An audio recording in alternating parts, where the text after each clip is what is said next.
I never lost sight of the fact that I was being paid by my missionary company to translate the Bible into the Piraha language. The Summer Institute of Linguists believes that the most effective way to evangelize indigenous peoples is to translate the New Testament into their language. In my free time, I would also talk to people about my faith and why it was important to me.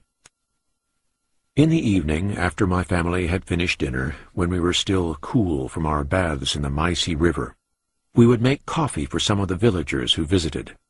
Because the Pirahas had no word for God, I used the term Maihi Hioya, which means high-up father. I said that our high-up father had made my life better. He had come into my heart and made me happy. Ko'oi asked me once, "What else does your God do?" I told him, "Well, he made the stars and he made the earth." Then I asked, "What do the Pirahas say?" He answered, "Well, the Pirahas say that these things were not made." So I would go further and ask questions like, who made the Maisi River? Where did the Pirahas come from? But I soon began to realize that they had no creation myth or traditional story. The Pirahas don't talk about the distant future or the distant past. They don't talk about unexperienced events or fictional topics. They live only for the present. One night I decided to tell them something very personal about myself, that my stepmother committed suicide, and that this had led me to Jesus. The Pirahas burst into laughter. This was unexpected, to put it mildly. "Why are you laughing?" I asked. "She killed herself. Ha ha ha! How stupid! Pirahas don't kill themselves," they answered. They were utterly unimpressed. The fact that someone I'd loved had committed suicide was no reason at all for the Pirahas to believe in my God. Indeed, it had the opposite effect. The Piraha men then asked, "Hey Dan, what does Jesus look like? Is he dark like us, or light like you?" "Well," I said, "I've never actually seen him. He lived a long time ago, but I do have his words." "Well, Dan, how do you have his words if you have never heard him or seen him?" They then made it clear that if I had not actually seen this guy, they weren't interested in any stories about him. This is because the Pirahas believe only what they see. What a setback for my missionary objectives. It made me think long and hard about my purpose among the Pirahas.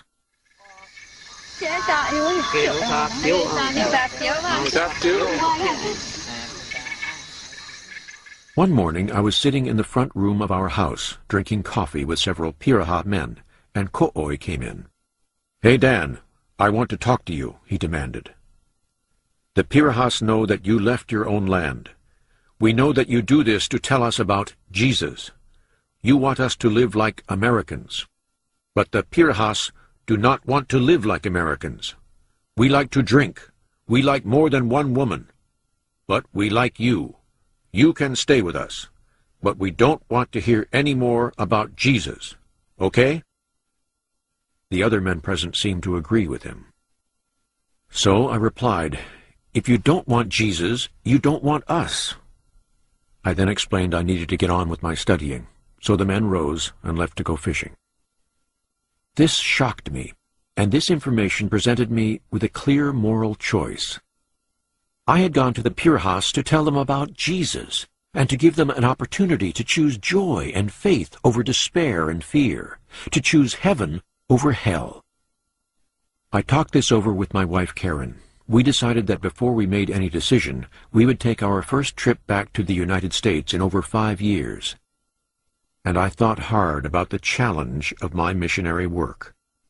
I was trying to convince a happy, satisfied people that they were lost and needed Jesus as their personal Savior.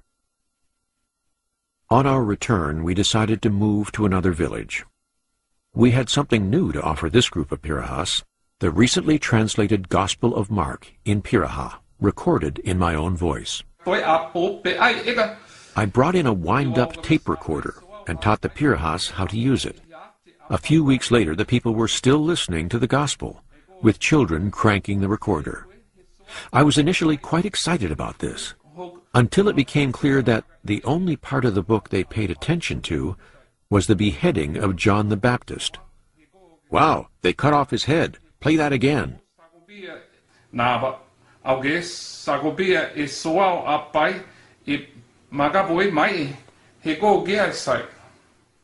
It was becoming clear that the message I had staked my life and career on did not fit the Pirahas culture.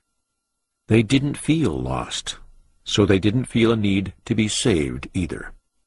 They are firmly committed to the pragmatic concept of utility. Surprisingly, all this resonated with me. The Pirahas' rejection of the gospel caused me to question my own faith. There was so much about the Pirahas that I admired: their quality of inner life, their happiness, their contentment. The Pirahas have built their culture around what is useful to their survival. My faith seemed a glaring irrelevancy in this culture. It was superstition to the Pirahas, and it began to seem more and more like superstition to me. I began seriously to question the nature of faith, of believing in something unseen. Sometime in the late 1980s, I came to admit to myself that I no longer believed in any article of faith, or in anything supernatural. I was a closet atheist. I was not proud of it, and I feared the consequences.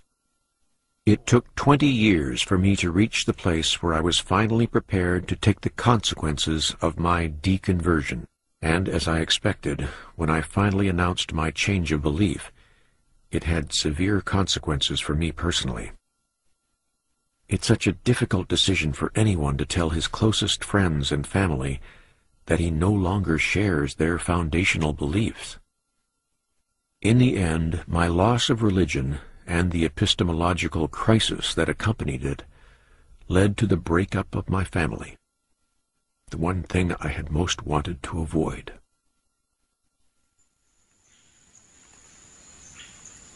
I went to the Pirahas when I was 26 years old. Now I'm old enough to receive senior discounts. I gave them my youth. Now my grandchildren all know the Pirahas, and my children are who they are in part because of them. The Pirahas have shown me that there's dignity and deep satisfaction in facing life and death without the comfort of heaven or the fear of hell, and in sailing toward the great abyss with a smile. And they've shown me that for years I held many of my beliefs without warrant. I've learned these things from the Pirahas, and I will be grateful to them as long as I live.